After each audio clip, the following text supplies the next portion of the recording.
Pernah nggak terbayangkan di benak kalian, seorang anak tidak punya salah apa-apa, tapi dia malah dijadikan target bully dan percobaan oleh teman sekelas yang otaknya sudah miring, hingga hidup anak itu menderita.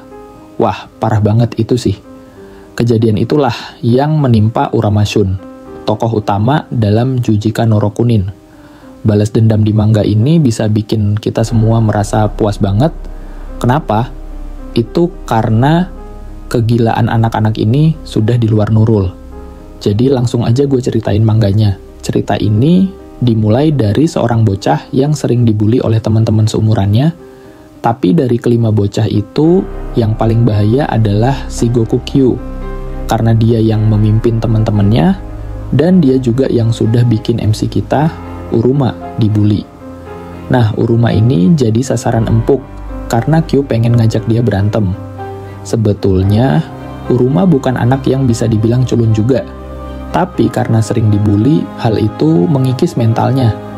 Meskipun begitu, dia nggak pernah bilang ke siapapun, bahkan keluarganya, tentang perlakuan teman-temannya itu.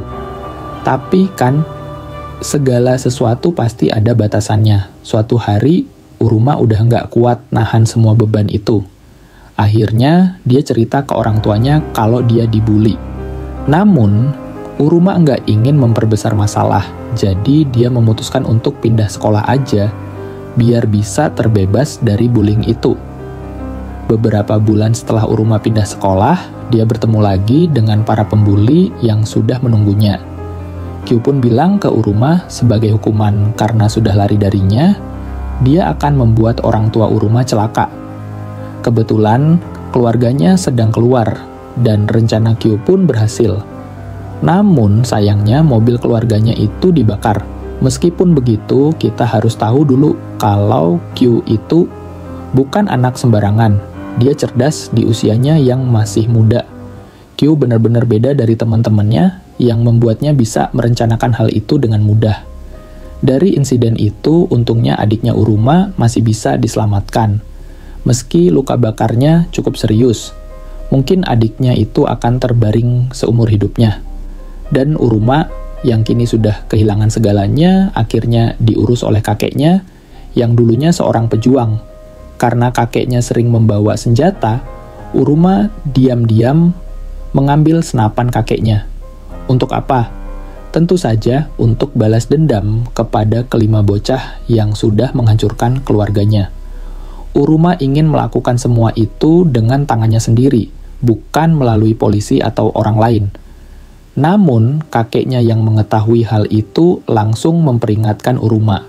Kakeknya bilang, meskipun Uruma sangat marah dan ingin membalas dendam, jika dia sampai melakukan itu, dia akan dihantui rasa bersalah seumur hidup. Manusia itu perlu diberi waktu untuk berubah, kata kakek Uruma. 4 tahun sudah cukup. Jika mereka masih sama setelah itu, mereka layak menerima penderitaan yang pantas. 4 tahun pun berlalu.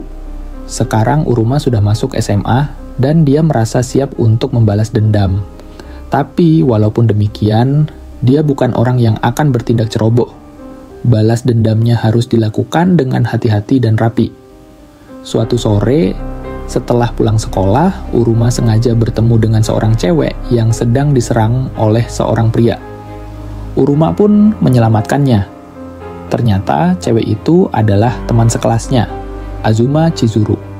Setelah kejadian itu, Uruma meminta Azuma untuk segera pulang dan tidak memberitahukan siapapun tentang kejadian tersebut. Uruma ingin menyelesaikan masalah ini sendiri. Namun, yang dilakukan Uruma bukanlah membawa pria itu ke polisi, melainkan semakin memperkuat tekadnya untuk balas dendam. Dia takut jika dia tidak segera bertindak, dia akan merasa sayang untuk menyakiti mereka. Tapi, seiring berjalannya waktu, Uruma mulai menyadari bahwa dia benar-benar sanggup untuk menghabisi nyawa seseorang demi balas dendam. Kakeknya mengingatkan Uruma untuk tidak terburu-buru. Manusia bisa berubah, kata kakek Uruma. Berikan mereka waktu. Jika mereka masih sama setelah 4 tahun, maka mereka pantas mendapat penderitaan yang kau rencanakan. Keesokan harinya di sekolah, Azuma ingin berterima kasih kepada Uruma karena telah menolongnya. Saat mereka berbincang, Uruma secara tak sengaja bertemu dengan salah satu orang yang dulu membulinya, yaitu Senkoji Katsumi. Untuk melanjutkan rencananya, Uruma perlu mengetahui apakah Katsumi sudah berubah atau belum. Maka dia pun mulai menyelidiki Katsumi dengan hati-hati. Setelah 2 minggu, Uruma melihat perubahan dalam sikap Katsumi. Ternyata tidak ada gosip buruk yang beredar tentang Katsumi di sekolah. Uruma mulai merasa ragu apakah Katsumi benar-benar sudah berubah. Namun, suatu hari Katsumi mendekati Uruma dengan senyuman dan berkata bahwa dia ingin berteman lagi. Uruma terkejut, ternyata Katsumi benar-benar meminta maaf. Namun, Uruma merasa ada yang aneh. Katsumi terlihat terlalu baik, terlalu tiba-tiba. Uruma merasa seperti ada yang disembunyikan. Keesokan harinya, saat mereka pulang, Uruma dan Azuma mendapati sesuatu yang mengejutkan. Tiba-tiba, Katsumi menyerang Uruma. Uruma yang sedang lengah pun dipukul hingga pingsan. Ketika dia terbangun, Uruma mendapati dirinya sudah disekap oleh Katsumi. Dan yang lebih mengejutkan, Azuma ternyata ada di sana, juga terlibat dalam rencana jahat Katsumi. Di samping mereka ada bom yang terpasang, siap meledak kapan saja. Untuk bisa lolos, Uruma harus sabar dan menunggu waktu yang tepat. Meskipun dipukuli, Uruma tahu bahwa satu-satunya jalan untuk keluar dari situasi ini adalah dengan kesabaran. Kenapa Uruma bisa begitu percaya dengan Katsumi? Jawabannya sederhana. Karena Uruma mengingat kata-kata dari kakeknya, kalau manusia bisa berubah. Jadi, semua kebaikan yang ditunjukkan Katsumi adalah kebohongan belaka. Lalu, siapa yang membuat Katsumi seperti itu? Tentu saja itu adalah Kyu yang memimpin para pembuli dulu. Uruma yang sudah disiksa habis-habisan pun berkata, Katsumi itu pengecut. Dari dulu sampai sekarang dia nggak berani nyiksa pakai tangannya sendiri. Ujarnya dengan nada penuh amarah. Dia cuma berani pakai senjata terus-terusan, tambah Uruma. Katsumi yang mendengar itu pun terpancing untuk menggunakan tangannya sendiri, sesuai dengan rencana Uruma. Tujuan utama Uruma adalah membuat Katsumi melepaskan alat pengontrol bom yang ada di tangannya. Alasan kenapa Uruma bisa lepas dari ikatannya adalah karena dia bisa mengontrol semua sendi tubuhnya. Dengan cekatan, Uruma pun menyerang balik dan Katsumi dibuat pingsan. Ketika Katsumi sadar, dia mendapati dirinya terborgol di sebuah ruangan yang penuh kain. Hal yang paling mengejutkannya adalah rasa panas yang dia rasakan. Tahu kenapa? Karena kulitnya dikelupas. Katsumi yang baru sadar akan hal itu langsung menjerit karena kesakitan. Sementara Uruma hanya menyentuh perutnya. Dan itu sudah cukup bagi Katsumi untuk merasa seperti terbakar. Sarafnya benar-benar terekspos dan rasa sakit yang Katsumi rasakan itu tak bisa dibayangkan. Uruma melanjutkan, "Itu yang kau rasakan sekarang, itu hanya sentuhan. Bayangkan jika aku menggunakan yang lebih parah." Dan seperti yang kita tahu, saat seseorang merasakan sakit yang luar biasa, mereka pasti akan mengungkapkan apa yang ada di dalam pikirannya. Begitu juga Katsumi. Dengan terengah-engah, dia berkata, "Melihatmu kesakitan dulu. Itu pemandangan yang luar biasa. Aku ingin melihatnya lagi." Katsumi melanjutkan, "Dan keluargamu yang hancur itu justru membuatku bahagia." Uruma menanggapi dengan dingin, "Terima kasih sudah mengungkapkan apa yang sebenarnya kau pikirkan." Dengan itu, balas dendam pertama Uruma pun selesai. Namun, sebelum meninggalkan ruangan, Uruma memperingatkan Azuma, cewek yang tadi diselamatkan, untuk tidak memberitahukan siapapun tentang kejadian ini. Jika dia menurut, Uruma akan membiarkan semuanya berjalan lancar. Tapi kalau tidak, Uruma akan lebih berhati-hati ke depannya. Uruma mulai merencanakan balas dendam yang kedua, dan kali ini targetnya adalah Ushiro Yuuga. Dari informasi yang dia dapat, Yuuga dikenal sebagai seorang berandalan yang terlibat dalam perdagangan gelap. Kejahatannya bersama teman-temannya sudah melampaui batas, dan Uruma merasa dia bisa membalas dendam tanpa rasa kasihan. Namun, ada masalah baru. Polisi kini semakin waspada terhadap Uruma karena hubungan masa lalunya dengan insiden kecelakaan orang tuanya 4 tahun lalu. Polisi mulai mengawasi gerak-geriknya yang membuat Uruma harus lebih berhati-hati lagi. Setelah polisi pergi, Uruma mulai mencari informasi lebih lanjut untuk rencana balas dendamnya. Dia pun menemukan seseorang yang bisa menjadi kunci dari rencananya. Sakuraba Karen, pacar Yuuga, yang telah menghilang tanpa jejak.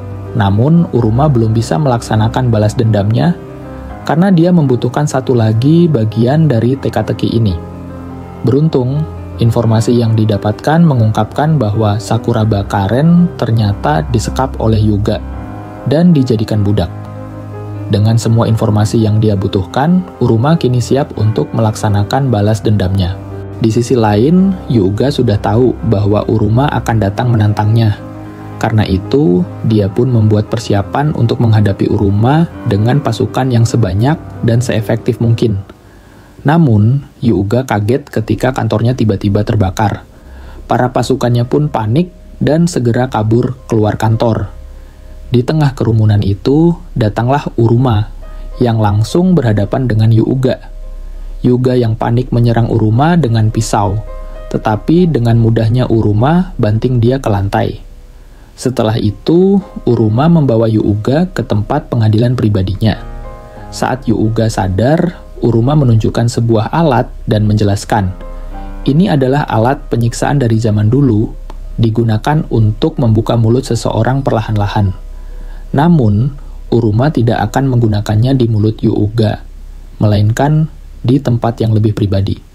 Ini ada hubungannya dengan masa lalu kita saat kau dulu merundungku, kata Uruma sambil memasukkan alat itu ke tempat yang sangat tidak nyaman bagi Yuga. Alat itu diputar perlahan-lahan, dan ketika alat itu sepenuhnya terbuka, Yuga merasakan kepedihan yang luar biasa. Black hole-nya pun meledak dan meneteskan cairan yang kalian tahu itu apa. Sudah saatnya ronde kedua dimulai, kata Uruma dengan dingin.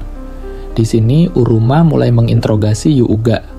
Kenapa kau bisa tega begitu pada pacarmu sendiri? Tanya Uruma.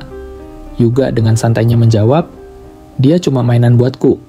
Tidak ada penyesalan sama sekali di wajahnya. Uruma pun melanjutkan, apa yang kau lakukan padanya, sekarang hidupnya sudah hancur. Karena ulahmu. Dia bahkan nggak bisa sekolah lagi. Ketemu keluarganya saja, dia nggak sanggup. Di saat yang sama, Karen menunjukkan alat kecil yang mirip dengan alat yang digunakan Uruma sebelumnya. Ini versi kecilnya, katanya. Kau akan mengerti nanti untuk apa. Uruma tahu betul, alat itu digunakan untuk menghukum Yuga lebih lanjut. Karen sekarang menjadi budak dan Yuga harus menanggung akibat dari semua yang telah dia lakukan. Saat Uruma memasukkan alat itu, Karen memberi peringatan. Jawab 3 pertanyaan ini dengan sungguh-sungguh, katanya dengan tegas. Pertanyaan pertama, kenapa kamu mau pacaran denganku? Yuga menjawab, ya, karena ingin melihatmu kesakitan. Dia mencoba menahan rasa sakit yang semakin intens. Pertanyaan kedua, kenapa kamu mengurung aku di sini? Yuga menjawab dengan tawa yang dipaksakan. Karena tubuhmu sangat enak. Jawaban itu keluar begitu saja, tanpa sedikit pun rasa penyesalan. Pertanyaan terakhir, apakah kamu pernah mencintaiku? Yuga menjawab dengan dingin, tidak pernah, sambil melecehkan Karen dengan kata-kata kasar. Dan akhirnya, alat itu bekerja dengan sempurna. Pisang yang ada dalam tubuh Yuga pun meledak, mengeluarkan cairan yang menyebar kemana-mana, menciptakan kekacauan yang tak terbayangkan. Namun, ada sesuatu yang tak diduga oleh Uruma. Karen, yang tak tahan lagi dengan rasa sakit yang luar biasa, akhirnya memilih untuk mengakhiri hidupnya. Uruma yang menyaksikan itu pun terkejut dan merasa sedih. Itu bukanlah akhir yang dia inginkan. Dengan perasaan yang campur aduk, balas dendam kedua pun selesai. Sekarang, Uruma hanya perlu bereskan semuanya dengan kakeknya. Beberapa hari kemudian, setelah Hyuga dinyatakan hilang, saat Uruma sedang di sekolah, seorang cewek tiba-tiba mendekatinya. "Aku suka kamu dari dulu," katanya dengan malu-malu. Uruma terkejut. Kenapa dari dulu? Ternyata mereka berdua pernah satu sekolah di SD. Uruma pun mulai sadar bahwa cewek ini mungkin memiliki peran penting dalam balas dendamnya yang berikutnya.